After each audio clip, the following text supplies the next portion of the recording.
Question, real estate in California.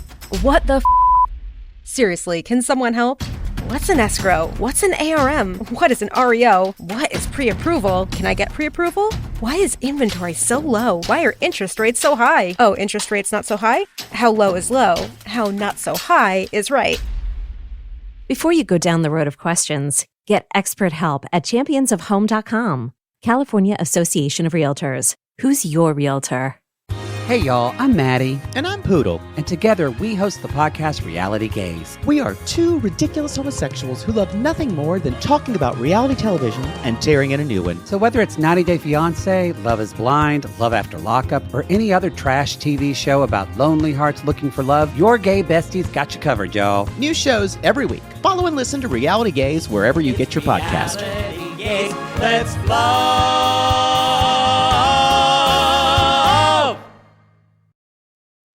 By late morning, the office settled into the particular kind of organized chaos that only existed inside advertising agencies approaching a deadline. Conversations overlapped between cubicles.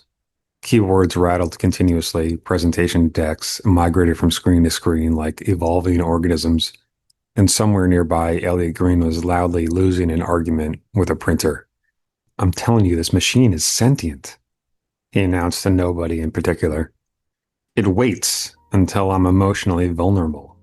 "You say that every week," Priya replied without looking up from her laptop. "Because every week it proves me right." Danny sat at the conference table again without the rest of the Lucerexa team, though today the energy felt sharper, less exploratory. They had stopped throwing paint at the wall and finally begun identifying what actually worked. Mia stood near the screen, clicking through revised mock-ups while speaking faster than usual. A sign she was genuinely excited about something. "Okay, look," she said, advancing to another slide. "Forget lifestyle imagery. Everybody does that. What if we structure the campaign around tiny, retained connections?" Priya nodded immediately. "Go on." "Not memory as information," Mia continued. She was pacing now. "Memory as instinct. A husband forgetting what year it is, but still reaching for his wife's hand crossing the street. Someone not recognizing a restaurant, but remembering exactly what their daughter orders there." Danny leaned forward slightly. "The emotional architecture survives, even when the details don't." Mia snapped her fingers at him. "Yes, that, exactly." Elliot wheeled himself backward from the printer war and rejoined the table holding a stack of crooked pages. "That's the pitch. That's the thing. We stop framing memory as storage and start framing it as relationship." Priya was already typing notes rapidly. Unlike Elliot's creative chaos or Mia's intuitive enthusiasm, Priya approached ideas like a trial lawyer, constructing a case. "The pharmaceutical side will love this," she said. "It's hopeful, it's honest." "Also," Elliot added, dropping into a chair, "it gives us actual visuals instead of another slow-motion grandmother staring into a wheat field or, while indie piano music threatens suicide." "Can you go one meeting without saying something clinically insane?" Priya asked Elliot. No, I cannot." Mia laughed quietly into her sleeve while Danny opened his notebook, finally feeling like they were making genuine progress. For the first time since the project began, the campaign had shape now. He started sketching possible lines beneath the new thematic direction. "The connections remain. Love leaves impressions. Some parts of us remember." His pen stopped. Near the bottom corner of the page, where ink from earlier notes had bled faintly through paper, several overlapping marks had formed an arrangement that instantly locked into place inside of his own mind. Eyes, mouth. "Another face?" Danny looked up sharply. Elliot was grinning at him from across the table. "What?" Danny said, more startled than he intended. Elliot pointed at the notebook. "Just see another face there, Danny?" Mia immediately cracked a smile while Priya sighed through her nose without looking up from her laptop. You created a monster, she told Elliot. I'm just saying, if Danny starts yelling about haunted wallpaper again, I'd like advance warning. Danny exhaled a short laugh, embarrassed now, as he realized they had all quietly absorbed the story from earlier in the week. It was one stain, he said softly. One stain you investigated like a homicide detective, Mia corrected him. You literally walked up to the wall, Danny, Elliot added, standing to demonstrate. You guys don't see the man trapped in the sheetrock? Danny shook his head despite smiling now. Okay, in my defense, there is no defense, Priya interrupted. You saw a sad tortilla in the drywall. That got a louder laugh out of the room than it probably deserved. The teasing passed quickly enough, overtaken almost immediately by the pressure of actual work. Priya began assigning revisions while Mia recognized presentation materials into new sections. Elliot disappeared again after declaring he needed, quote, a legally concerning amount of caffeine. Within minutes, the room had broken apart into smaller tasks and scattered directions. Around 1:30, Mia glanced over the top of her monitor toward Danny. Lunch? Danny looked up from his laptop. Definitely. They ended up at a narrow sandwich place 2 blocks from the office, sitting near the front windows while crowds moved steadily along the sidewalk outside. Mia had her sketchbook open beside her tray, occasionally adding arrows and notes between bites, while continuing to talk through campaign ideas almost unconsciously. I'm telling you, she told him. The client's going to respond to this. It's not sentimental, it's intimate. There's a difference. Danny nodded absently, though only part of his attention remained on the conversation. His phone rested beside his drink, a screen glowing with another article. Mia noticed. You're still on this?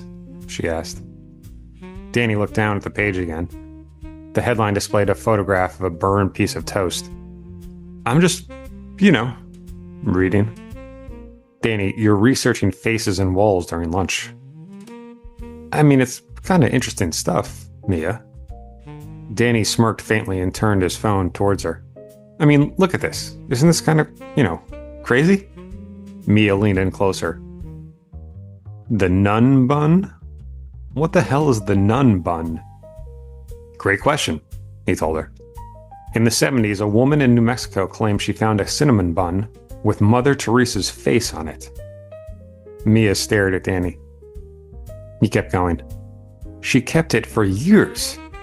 People would come to her house to see it. She put it in a glass case, Mia. A cinnamon bun. Oh, Danny.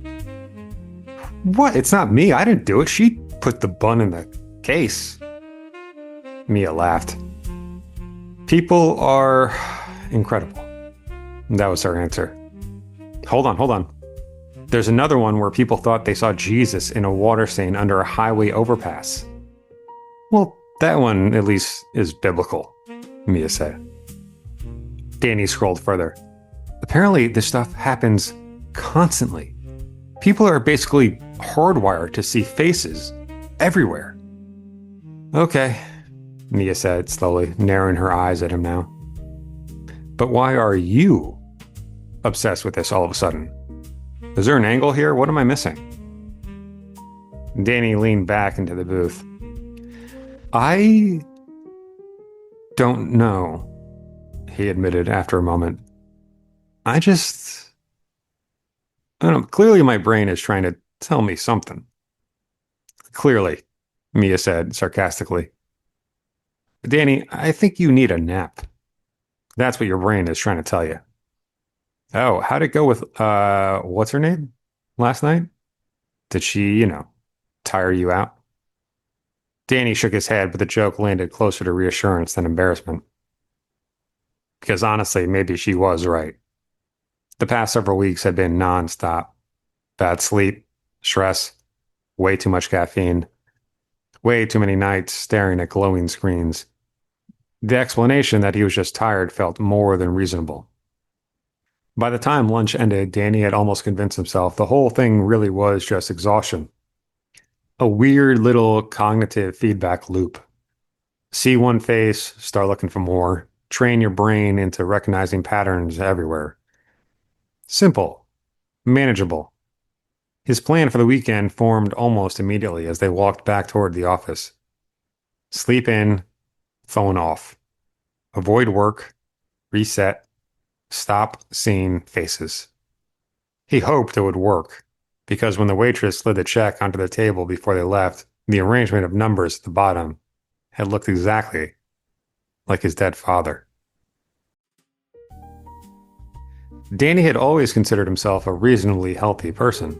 He slept decently, exercised just enough to feel responsible about it, drank more water than most of the people he worked with, and maintained the quiet confidence of someone whose body had never seriously betrayed him before.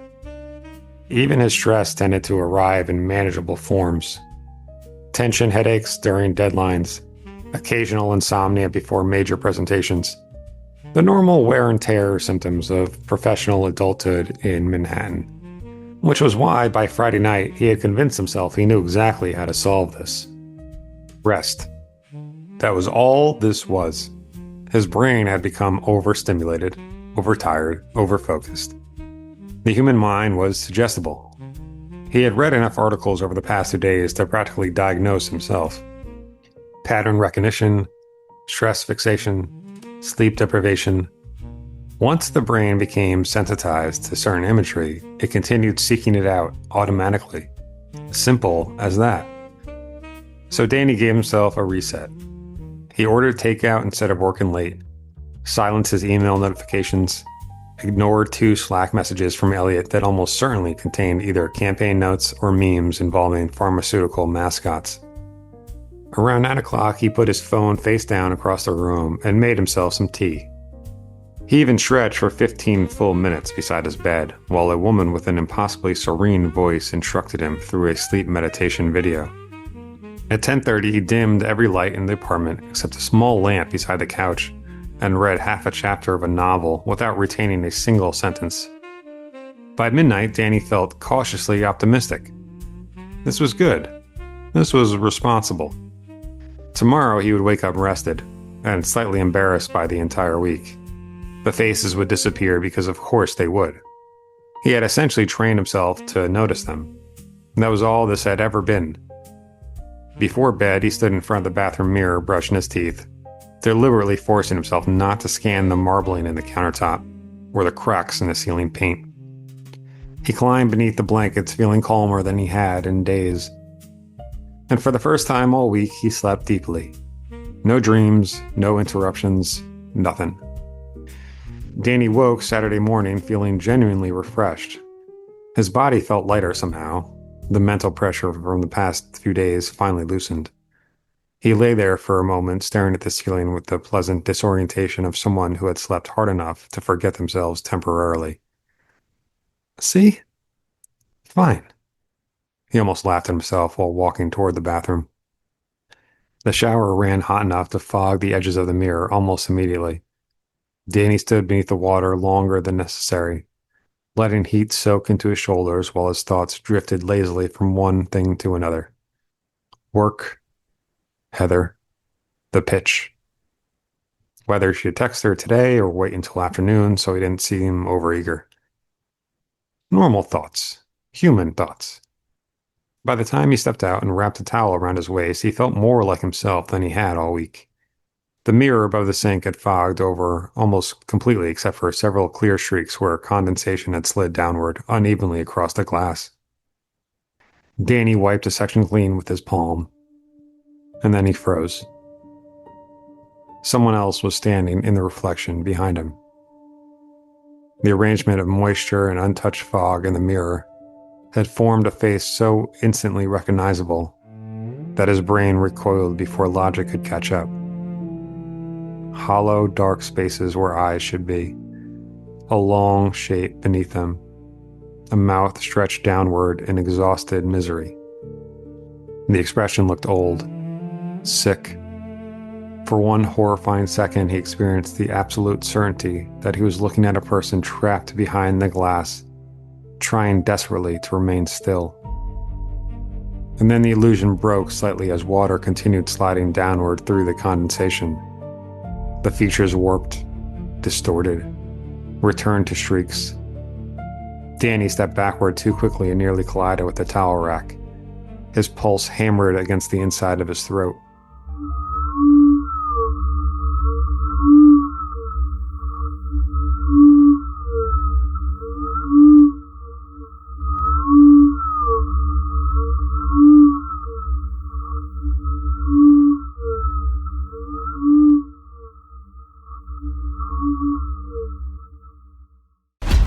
Question: real estate in California. What the Seriously, can someone help? What's an escrow? What's an ARM? What is an REO? What is pre-approval? Can I get pre-approval? Why is inventory so low? Why are interest rates so high? Oh, interest rates not so high? How low is low? How not so high is right. Before you go down the road of questions, get expert help at championsofhome.com. California Association of Realtors. Who's your realtor?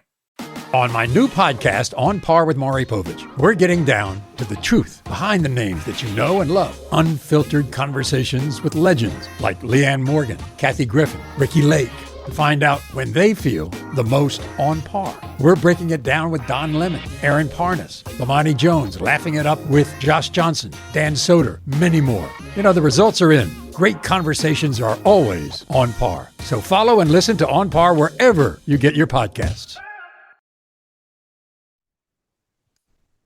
By Monday afternoon, he sat across from a specialist in a softly lit office downtown, trying very hard not to feel ridiculous. Dr. Rebecca Olson turned out to be younger than Danny expected, somewhere in her early 40s with sharp, attentive eyes and the calm cadence of someone accustomed to nervous patients. Bookshelves lined one wall behind her desk, filled with texts on cognitive psychology, visual processing, anxiety disorders, and neurological behaviors. So, she said gently, after listening to his explanation, you're not actually seeing fully formed hallucinations. Danny shifted slightly in his chair. No, I know the faces aren't real, if that's what you mean. But they feel real to you, Danny. Yes, he said. Dr. Olson nodded thoughtfully. That's an important distinction. Danny glanced briefly toward the framed, abstract painting hanging behind her desk and immediately looked away again before his brain could begin assembling shapes. What you're describing is an exaggerated pattern recognition response. Human beings, we are naturally wired to identify faces very quickly. It's one of the oldest survival mechanisms we possess. Danny knew this through his own independent research. Okay, so I'm not losing my mind. No, I don't believe so. Dr. Olson folded her hands together. Usually this sort of thing intensifies under specific conditions. Stress, sleep disruption, hyperfixation, anxiety. Once the brain becomes sensitized to a pattern, it starts identifying it everywhere. Danny nodded slowly. That makes sense. Have you been under unusual stress lately, Danny? Yeah, I work in advertising, and then there's this big pitch coming up. It's like this big pharmaceutical account, dementia medication. So yeah, it's been stressful.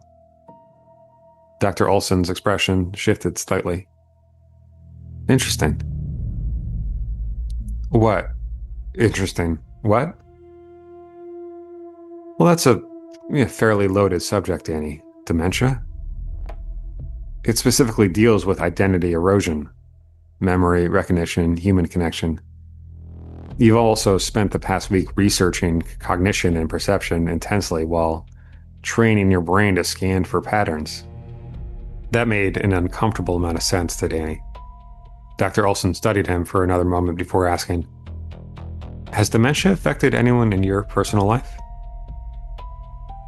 Danny hesitated, and then he nodded. My father. How old was he? He was 58 when he got diagnosed. 59. No. Yeah, 58. Dr. Olson's eyes softened. Oh, that's early. Yeah, it is. It was. I mean, it is. Danny looked down at his hands. At first, he'd forget names, and then directions. And then, conversations we'd had like an hour earlier. And then, toward the end, he started confusing me with himself when he was younger. The room felt very quiet. Dr. Olson let the silence sit naturally before speaking again. Danny, I think it's possible this campaign is triggering unresolved anxiety for you. Not consciously necessarily, but emotionally, I would say absolutely. Danny rubbed tiredly at one eye. Well, that makes sense. So what do I do? Dr. Olson considered him for a moment. I would recommend stepping away from the account temporarily. Danny almost smiled at the impossibility of that suggestion. Well, this pitch is, like, big. I mean, if we land it, it changes things for the agency. For everyone. So, for me, too. I understand that, Danny. Well, I know, but, like, there's a big bonus if we get this. Like, way bigger than anything I've ever gotten, for the team, too, for everybody. Like, it's big. It's big. That's what I mean. It's big. Dr. Olson nodded sympathetically. I understand that. But your brain seems to be telling you that you need some distance. Yeah. Right. Yeah, the brain. Even while nodding and saying yes, he knew he was not going to follow her advice. He could handle a face here or there if it meant securing the biggest opportunity of his career. Or at least that was what he told himself in that moment.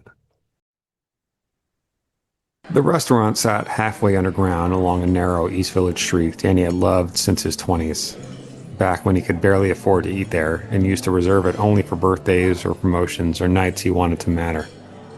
The owner still recognized him after all these years, still nodded when Danny walked through the door as though welcoming back somebody who belonged there. It was the sort of place people recommended quietly, afraid attention might ruin it. More importantly, it was where Danny brought women he actually liked.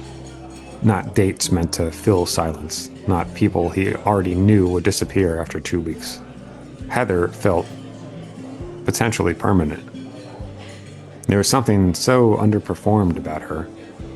Around most people, Danny always sensed the machinery beneath conversations.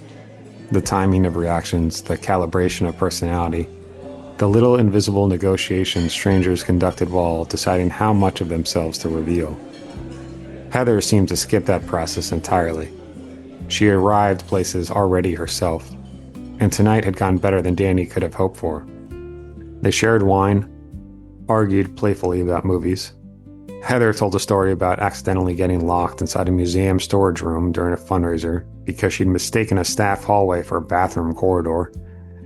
And Danny laughed hard enough that nearby tables glanced over at them. At one point, Heather reached across the table to steal pasta from his plate without asking. For nearly 2 hours, the faces stayed away. Danny noticed that. He noticed every minute they didn't appear. Maybe Dr. Olson had been right. Maybe simply acknowledging the problem had reduced its power. Maybe stress truly had been feeding this thing. Sitting here now, beneath warm, hanging lights with Heather smiling across from him, Danny felt almost embarrassed by how frightened he was. Then Heather said, "Oh wait, I gotta show you this." She reached for her phone. "My dog did the stupidest thing this morning." Danny smiled automatically. "How stupid are we talking?" "He got stuck behind my couch. Don't ask me how. He looked like he was being punished." She laughed while unlocking her phone and turned the phone toward him across the table. Danny looked down, and every ounce of warmth vanished from his body. The image on the screen was not a dog. At first, his mind attempted to force the shapes into something recognizable, But the longer he looked, the more violently wrong the image became. The dog's fur had collapsed inward into the impression of sagging human flesh. Shadows beneath furniture formed hollow eye sockets so deep they looked carved out with fingers. The open shape of the dog's mouth stretched downward impossibly far, widening into an expression of absolute agony. But it was the eyes that froze Danny in place. Human eyes, wet and desperate. The face appeared crushed beneath the image itself, as though trapped under layers of digital static, trying to force itself upward through the photograph. Danny recoiled so abruptly his knee struck the underside of the table. Heather burst out laughing immediately. "Oh wow, I didn't realize he was that ugly." Danny's breathing had become uneven. Heather's laughter faltered slightly. "Wait, are you okay, Danny?" Danny rubbed a hand hard across his face. "Yeah, sorry, I just, Heather was still laughing. "Wow, I did not expect that reaction." No, Danny was fumbling. I thought you were showing me something else, sorry about that." Heather smiled uncertainly now, still half convinced this had to be some elaborate joke. But then he looked at her. Really looked at her. And whatever she saw in his expression caused her own smile to disappear. "Oh God, you're not kidding. What's going on, Danny?" Danny shook his head once, trying to steady himself. "Sorry, I'm just gonna run to the bathroom real quick, sorry." He stood too quickly, nearly clipping the edge of the table as he turned away from her. The restaurant suddenly felt unbearable. Too crowded, too warm, too many people. Danny moved toward the hallway near the back of the restaurant where a narrow sign marked the bathrooms. His pulse hammered violently inside his ears now. He kept his eyes lowered toward the floorboards, afraid to focus on anything for too long. The bathroom door was shut. "There's a line, buddy," somebody said nearby. Danny stopped. A man leaned against the wall holding a beer bottle loosely in one hand. Or at least Danny thought it was a man at first. The instant his eyes lifted fully toward him, the face changed. The shadows beneath the stranger's brow deepened into dark, rotting sockets. The folds around his mouth split wider and wider until his cheeks appeared torn open all the way to the jaw. His teeth looked too numerous somehow, crowded together in wet rows behind stretched gray lips. Danny jerked his eyes away. The framed black and white photographs lining the hallway walls warped next. Faces inside them bent subtly toward him beneath the dim lighting, smiles lengthening into expressions that looked hungry. Even the brass wall hooks seemed to curve inward like hooked fingers clutching at invisible skin. No.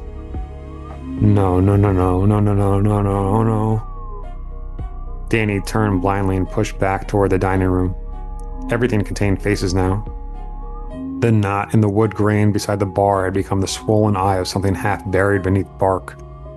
Melted candle wax drooping down glass bottles resembled screaming mouths frozen mid-cry. A folded napkin on a nearby table slumped into the shape of an old woman with her jaw hanging open in grief. Everywhere he looked, human faces emerged. They were not smiling. The expressions kept changing before he could fully look away. Fear, pain, recognition. One face formed briefly in the reflection of a wine bottle near the bar, and Danny nearly stumbled backwards when he realized it looked exactly like a drowned man pressing upward through the dark water. "Danny?" Heather's voice. He forced himself toward the table again, pulse roaring inside of his skull. Heather stood halfway now, concern fully replacing amusement. Hey, you're okay? You're okay?" Danny nodded way too fast. Yeah. I'm just gonna get some air. I'm gonna get some air, okay? Yeah, of course. I'll come with you. No. The words came out faster than he intended. Danny tried to soften.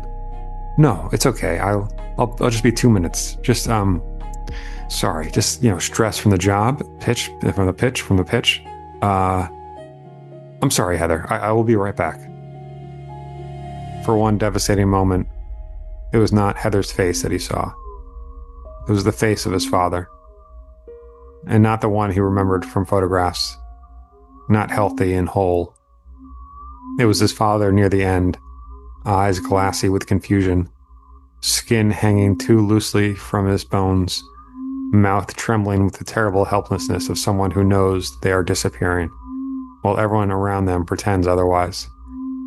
The face looked directly at Danny and whispered something silently through Heather's locked lips.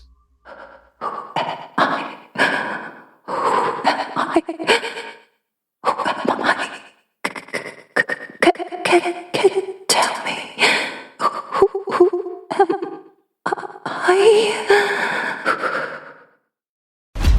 Question: real estate in California. What the Seriously, can someone help?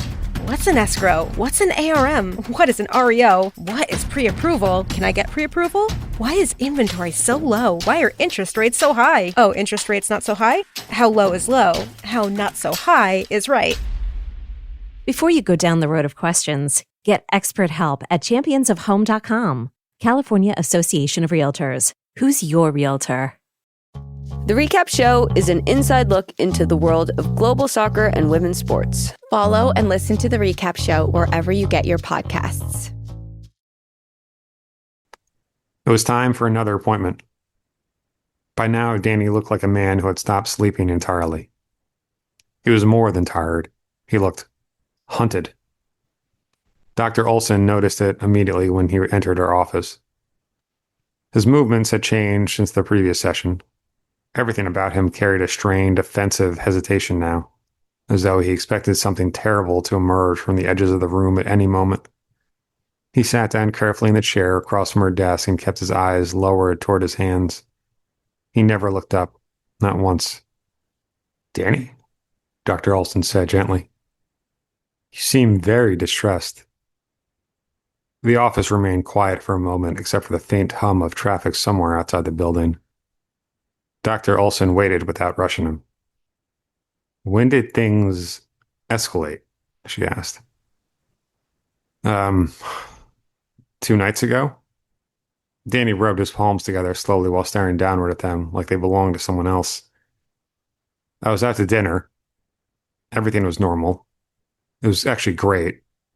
And then somebody, a friend, a woman friend, showed me a picture on her phone. And just tell me what happened," she said, calm. "At first, it was just patterns. Faces and stains, shadows, random things. Now it's like my brain finishes the image before I even look at it." "What kind of images, Danny?" "Horrible ones." "Can you describe some of them?" A folded napkin became a dead woman screaming. A wine bottle reflection looked like somebody drowning. I looked at a stranger near the bathroom and his face. Dr. Olson waited for the end. His face stretched, like the skin was splitting open while I was looking at him. Now, Danny, you know that these aren't real, what you're seeing. Danny paused. "But if I think it's real, doesn't that make it real?" Dr. Olson leaned forward slightly. "Danny, may I ask why you haven't made eye contact with me?" Danny was nodding, looking at his hands. "Because I'm not going to see your face. I'm not going to see your face. It's not going to be your face when I look at you." Dr. Olson reached for a notepad slowly enough not to startle him. "Danny, I need to ask you something difficult." "Okay," he said, now rocking. You mentioned your father during our last session. How much of his illness did you personally witness? Danny was quiet for several seconds, trying to steady himself. Most of it, and all of the end. My mom died before he got really bad, so it was mostly me taking care of him for a while, or trying to take care of him. At first it was confusion, forgetting names, forgetting where stuff were. I told you all this, right? He was getting paranoid. You didn't tell me that part, Danny. How was he getting paranoid? He thought people were trying to steal from him. And then, uh, go on, Danny. It's okay. Towards the end, he thought people were living in his walls. One night he called me crying because he said somebody was standing outside his bedroom, staring at him through the doorway. So I drove over there at like 2 a.m. And I go inside and he's sitting in the kitchen with every light on. And he wouldn't go upstairs. He kept saying the man upstairs wasn't letting him go into his room. Dr. Olson spoke gently. Was anyone there? No, of course nobody was there. My father was insane. It was all in his head. Dr. Olson remained calm. And what did you do? I tried to calm him down. I made tea. I kept telling him everything was okay, to just relax. And eventually I convinced him to try sleeping again in the couch because he wouldn't go to his room. And that was the last night he stayed in the house. But what happened the rest of the night, Danny? I woke up because I heard him screaming in the middle of the night. And the screams didn't sound human. That's the best way I can describe the sound. It wasn't his voice. I can tell you that. And when I woke up, he wasn't on the couch anymore. The screaming was coming from his bedroom. So I run upstairs, bedroom doors open, and he was backed against the corner of the room. But then he started screaming at me to stay away from him because he said I was the person in the walls. No, actually, he said I was a demon. He said I was the demon in the walls. He said I'd been standing outside his room watching him sleep for weeks. He thought I was there to kill him. You should have seen the look in his eyes.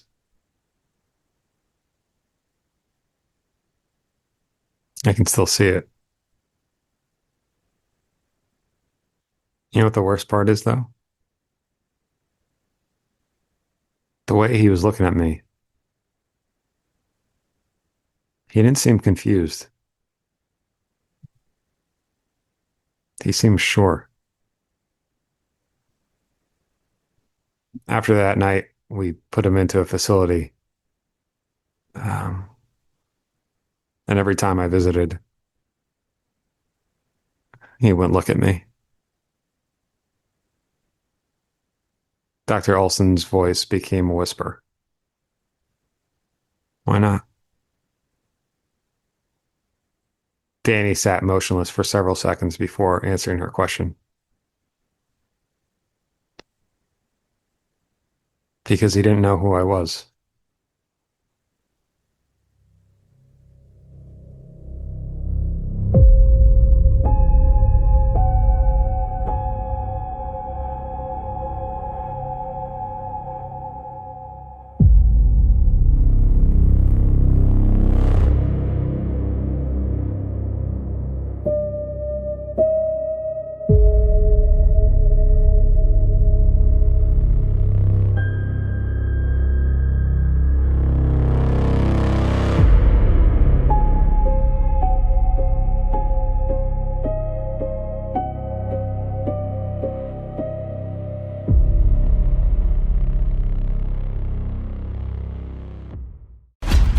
Question, real estate in California. What the Seriously, can someone help? What's an escrow? What's an ARM? What is an REO? What is pre-approval? Can I get pre-approval? Why is inventory so low? Why are interest rates so high? Oh, interest rates not so high? How low is low? How not so high is right. Before you go down the road of questions, get expert help at championsofhome.com. California Association of Realtors. Who's your realtor? The results are in. Great conversations are always on par. So follow and listen to On Par with me, Maury Povich, wherever you get your podcasts.